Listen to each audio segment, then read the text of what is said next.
Come on out, boy, right now. Pink Cadillac. What's the matter with you?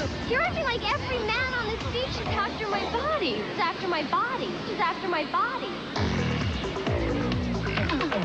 She's out of control. You haven't slept with her? Doesn't anybody recognize love anymore? The tensions, pain, uncertainty. Her Alibi.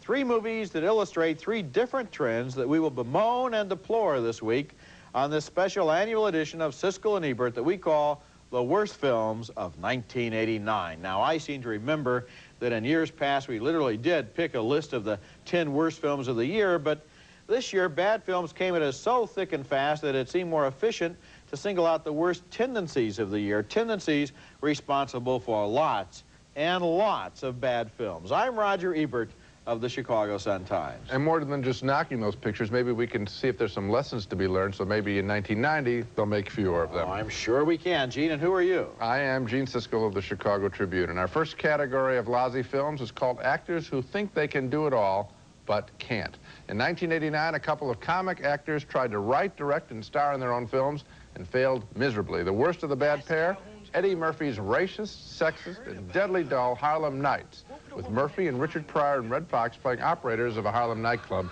Here's a particularly badly directed scene, badly directed by Eddie Murphy, with Della Reese off-screen arguing with Red Fox while Richard Pryor asked Murphy to apologize to her for shooting off her little toe. Hey, Suge, I thought the whole thing was supposed to be, forgotten about. I don't know if she said that, but I think she still was a little hurt. She still is. I know she don't show it much, but deep down inside, she's a sweet old woman. Benny, why'd you put this orange juice in the refrigerator with just a swallow left in the container? Bear, why'd you leave me the hell alone? And on the other side of the globe, in Australia, a comedian named Yahoo Serious came up with a ridiculous yarn called Young Einstein, portraying the young scientist as the inventor of both rock music and of an atomic machine that put bubbles into beer. I'm all right, Mary. They're only electrons.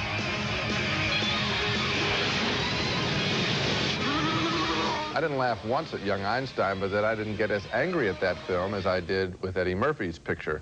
Murphy displays no idea of how to direct, and the film is certainly something he wouldn't have filmed if he hadn't written it. I can't think of a more mean-spirited film in 1989 than Harlem Nights. Eddie Murphy doesn't have the greatest track record just as an actor in films. Maybe he ought to work on that before trying to direct again. I know there's a big ego thing involved in these guys wanting to direct, and they have every right to try.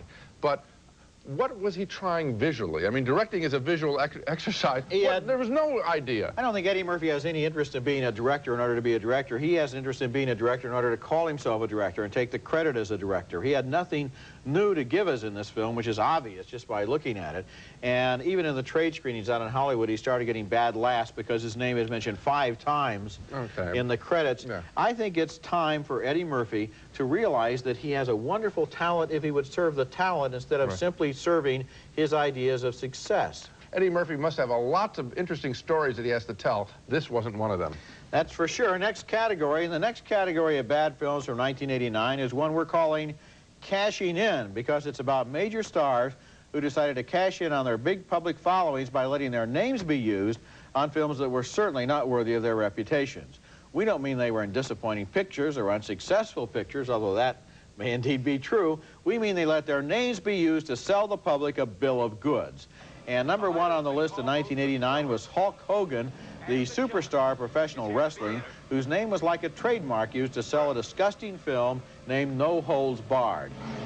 Another mystery, not quite so depressing this time, involves another popular cult object, Nintendo games. One of the holiday releases, called The Wizard, is all but a full-length commercial for Nintendo games and tells the story of a 9-year-old video game wizard who doesn't talk but is a genius at the Nintendo controls. Along with his older brother and a young teenage girl they meet along the way, they hitchhike from Utah to California for the National Video Game Championship. Jimmy begins World 2 again! The star, Jimmy! Get the star! The older brother is Fred Savage, star of the TV hit The Wonder Years. There are a lot of disturbing things about the Wizard. One of them is the irresponsible behavior it seems to glorify in showing small and defenseless kids running away from home by sailing their skateboards down interstate highways while trucks try to dodge them.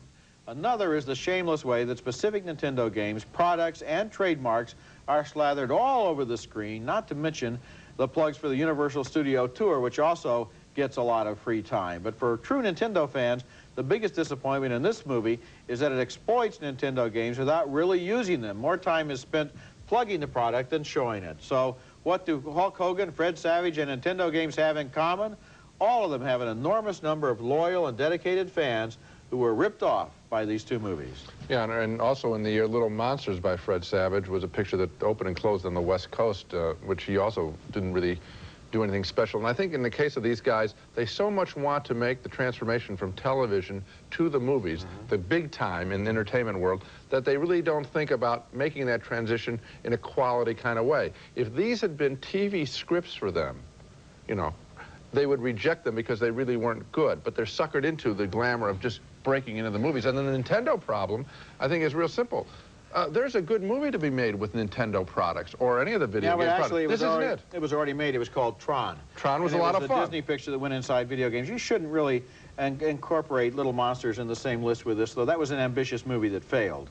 It was not. I thought that you talked about irresponsible behavior. I mean, I thought that thing was in the underworld stuff. I thought it was really cruel. We gave that a very, very negative review. Yeah, you're acting as if Fred Savage produces his own pictures. I think Hulk Hogan is more to blame than a young actor like Fred Savage, who is basically out there looking for work. I think that he has a lot of power within his little world, and he has the power to select good and bad scripts. No, I give him full credit. He wants a full title, his name before the title. Let him take the full credit and blame.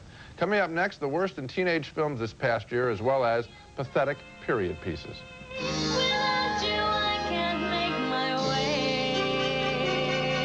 Annual program on the year's worst movies. This year we're attacking trends and tendencies that have been responsible for more than one bad movie. And our next category is the teenage movie that doesn't take the time to understand or even care about teenagers. There's no doubt in my mind about the title of the single worst movie of the year about teenagers.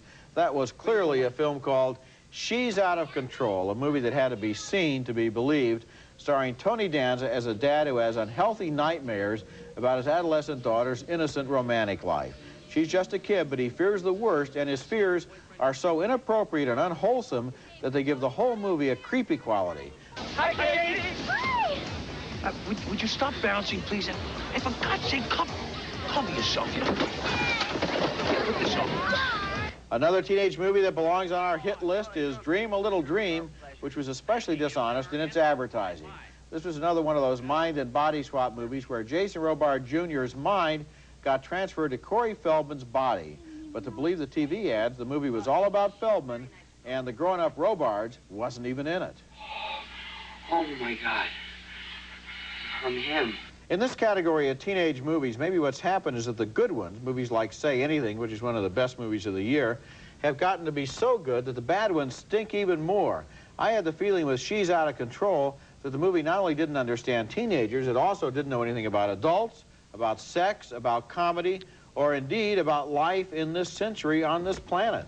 I suppose that there could be an interesting story psychologically told of a father who had sexual thoughts or fears involving his daughter. That would be very reasonable. Yeah, but not in a comedy, and not in a comedy like this, which is utterly smarmy in its whole approach. I mean, I suppose Woody Allen could come up with a comedy, but this isn't that level. This is really just low-rent, sleazy material. I think the other good point that you make is that there has been a tremendous development in the teenage film, comic and drama.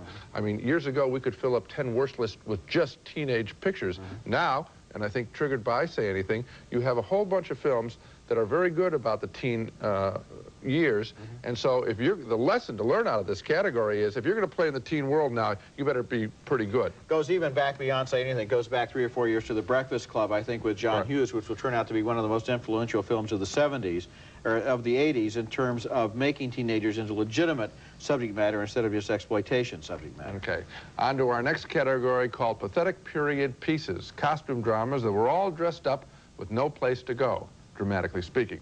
And I've often said that making a period costume drama is probably the toughest kind of film to make because it's so hard to accept contemporary actors in old clothes with old-fashioned dialogue. Yet there were two 20th century period pictures that really were lame for me this year. First, Old Gringo, a well-intentioned but dead as a doornail drama with Jane Fonda waltzing through the Mexican Revolution. Here Fonda encounters a general in Pancho Villa's army bringing peasants into a fancy old hacienda. Look at how you look at us now.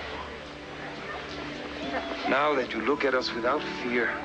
Even worse was Bloodhounds of Broadway, with a bunch of stars playing dress-up, wearing roaring 20s clothes. Here, gambler Matt Dillon and showgirl Jennifer Grey from Dirty Dancing argue lamely about love. I was just being polite. A polite man calls a girl after he spends the night with her. The problem with both of these films is they tried so heavily to borrow interest from the period in which they were set. Take their scripts out of that period, and their stories make little sense. Fonda is for the revolution. Matt Dillon and company are for fun and games and love. Whoopee. These stories wouldn't work if they didn't have the clothes to wear. Well, you're right about that. You have to have a story to put into the period in order to make it work. But when it does, it doesn't bother me. For example, it's great. Recently we saw De Niro and Sean Penn in We're No Angels, which is set in the 1930s. Right. It didn't bother me for a second. It added to the interest of the film. So the fact is, if the story carries it, it's okay. If the story doesn't carry it, then you start looking at the costumes and you start getting distracted. Absolutely. And it just all goes right down the drain. When we come back, this program on the worst movies of 1989 continues with a look at movies that are really TV sitcoms just blown up big on the big screen. And we'll also launch our annual attack on sequels. All right, suck in the guts, guys. We're the Ghostbusters. Films of 1989. Our next category of failed film is the TV sitcom on the big screen, or basically a mediocre TV show starring usually a TV actor that someone foolishly got financing for to make into an even worse entertainment when they blew it up on the big screen. For example, look how this scene from the comedy Troop Beverly Hills with TV Shelley Long as a scout leader of spoiled brats looks and sounds just like a TV show, even with an off-screen laugh track. What the hell is happening here? This is supposed to be a camp out, not a pajama party. Is this what you call roughing it? One bathroom for 9 people? Yes. We don't even get a reaction shot of the kids there laughing. They just threw it in on the soundtrack. And in her alibi, Tom Selleck was doing little more than just a bad version of Magnum P.I., playing an amateur detective defending model Paulina Poroskova, accused of murder. I'm sorry. Just shut the engine off. Isn't that spraying water hilarious? These are basically all TV actors who accepted bad TV scripts in an effort to make it on the big screen. And what's scary about these films is that it makes you wonder if executives in Hollywood can't tell the difference anymore between what is a TV show and a movie. A lot of money was wasted on Troop Beverly Hills and on her alibi. And also a lot of time for those two stars, Shelley Long and Tom Selleck, both of whom have been very good in the movies. Selleck in particular in 3 Men and a Baby, and Shelley Long in Irreconcilable Differences, right, showing that when they get a movie role, they're all set for it. But then people even, I think of them in TV terms, and it'll be bad for their careers if they continue to make movies like this. I think it's also bad for people in the movie business to think that they can put over a TV scale entertainment and charge a full-scale admission for it. I think the audience is much sharper than people who made this picture are giving them credit. And the films failed. Okay, our next category is one that we attack virtually every year on this program, and that's the automatic use of sequels to spin out the life of a hit movie long, long beyond its welcome. Sometimes a sequel can be good. The Godfather Part 2 was good. Sometimes a series can even be good, as the James Bond movies are more or less good. But when a great comedy like Ghostbusters comes along, don't the makers of that film have some obligation to make a sequel that at least tries to live up to the reputation of the original? Ghostbusters 2 was the most shocking sequel of the year because it was the worst. It was as bad as the original film was good. Here's what passed for a joke. I mean, what a discovery, a psychoreactive substance. Whatever this stuff is, it responds to human emotional states. Mood slime. Another disappointing sequel was Star Trek V, by far the worst of the Star Trek movies. Row, row, row your boat gently down the stream. Merrily, merrily, merrily, merrily, gently down the stream. Merrily, merrily, merrily, merrily. Come on, Spock. Why didn't you jump in? I was trying to comprehend the meaning of the words. Row, row, row your boat. You know, when I saw it at the beginning of the film, I couldn't believe it. When I saw they were going to depend upon the fact that they could sing it together for their ending, I was appalled and astonished, but even more so by Ghostbusters 2. Now, you know, people come out to us all the time with opinions on movies. We were right about this, we were wrong about that. I have yet to meet a single person who liked Ghostbusters 2 at all, and yet the movie grossed more than $100 million. That's a lot of wasted time. Yeah, I mean, I think that a picture like that sort of bludgeons the audience into having to see it. And, of course, that's a commercial decision that makes a picture like that, and that's all they ended up with was money. They certainly didn't end up with entertainment. But I want to go back to Star Trek V, because that was, I think, just as bad. And there you see two syndromes working that we've been talking about. The actor who wants to do it all. Now, the way that they were able to rope William Shatner in for the 5th Star Trek movie, obviously, was to give him, as they had done with Leonard Nimoy before, a chance to direct. Well, he can't direct a picture based on that film. Nimoy did a pretty good job. Yes, he did. And he did it with 3 Men and a Baby. Fine. Shatner, no way. I mean, it's just, it's visually uninteresting. The story has no sense of pacing. He blew it. Maybe they're just working their way through the Star Trek cast, giving everybody a chance to be a director. I don't know. Coming up next, it happens every year, big stars who bomb in big movies. Yeah! A contact sport! The final category in the special show on the year's worst movies is devoted to big stars who laid great big eggs at the 1989 box office. And one of the biggest eggs was laid by one of my favorite stars, Clint Eastwood, whose Pink Cadillac was one of the worst movies in his long career. He plays a skip tracer on the trail of Bernadette Peters, whose husband wants her back, and that's all right, but why do they have to make the husband a member of a white supremacist army? Racism is too serious to belong in a flyweight comedy like this. You're gonna try to be a hero? Hey, I'm just a skip tracer. This isn't my fight. Another big star who misfired was Patrick Swayze in Next of Kin, a silly movie about a hillbilly who becomes a Chicago cop and about how his kinfolk from the hills come north to help him avenge the family honor. The Chicago police will catch Gerald's killer, but we gotta give them time. We know about cities for them. Ask anybody here whether your big city cops ever cared about us, living or dead. And talk about desperation time at the old Screenplay Factory. How about the scene in that movie where the women folk pack lunch for the guys to take north when they're going to go shoot those bad guys in Chicago? They all have their little wax paper sandwiches to take with them. My favorite scene in the movie is the bow and arrow fight at night in a cemetery. I mean, you know, daytime probably would have helped the excitement of seeing those arrows pierce through the air.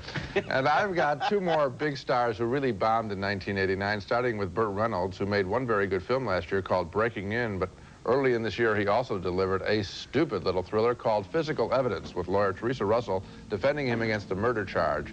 Naturally, he makes a sexual move on her. Doesn't Reynolds realize that his kind of suave behavior is really out of date? No way, Jose. I ain't Jose. Charles Bronson, another regular on this show every year, it seems, checked in with Kinjite, playing a tough detective who is so manly he knows how to trade dialogue with a pimp. You're gonna eat it. You're gonna eat it, or I'm gonna blow your head off. Open up. Open up your mouth.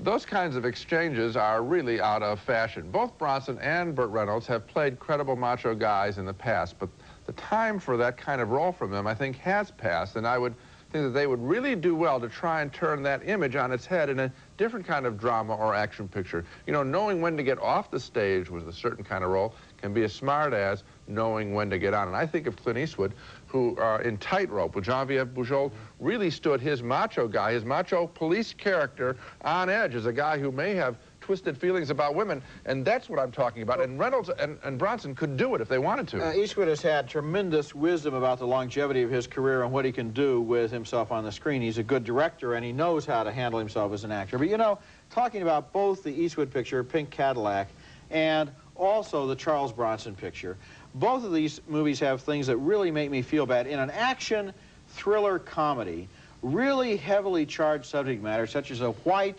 racist army, or in the Bronson picture, child sexual molestation, with a scene where the pimp sends his henchman into that bedroom to molest that poor little girl. This is the kind of subject matter that doesn't belong in an entertainment. It's not appropriate. It sets me on edge because it just shouldn't be exploited in that way. I think it refers to, you're talking about people in Hollywood in screenwriter heaven or something like that earlier in the show, and I think they do lose control of what the audience is willing to accept. These are basically light entertainment, even though they're action-filled. It's still in a kind of a popcorn munching kind of thing, and that isn't something to eat popcorn by. I think they sometimes lose their sense of proportion. You know, I can imagine a screenplay meeting in which they say, I've got it, you know, the bad guy will be a child molester, but they don't stop to think about the implications of that. It's just all fodder for the mill, and that's what this whole show was. Lots of fodder for the mill. That's it for this week. Next week we'll be back with a special show we're calling Breakthrough Stars of 1990. Some of the actors we've chosen have been in the movies for years, but 1989 was the year they finally got the right role in the right movie, the breakthrough role that's going to carry them on, we guess, into 1990 and beyond. That's next week, and until then, the balcony is closed.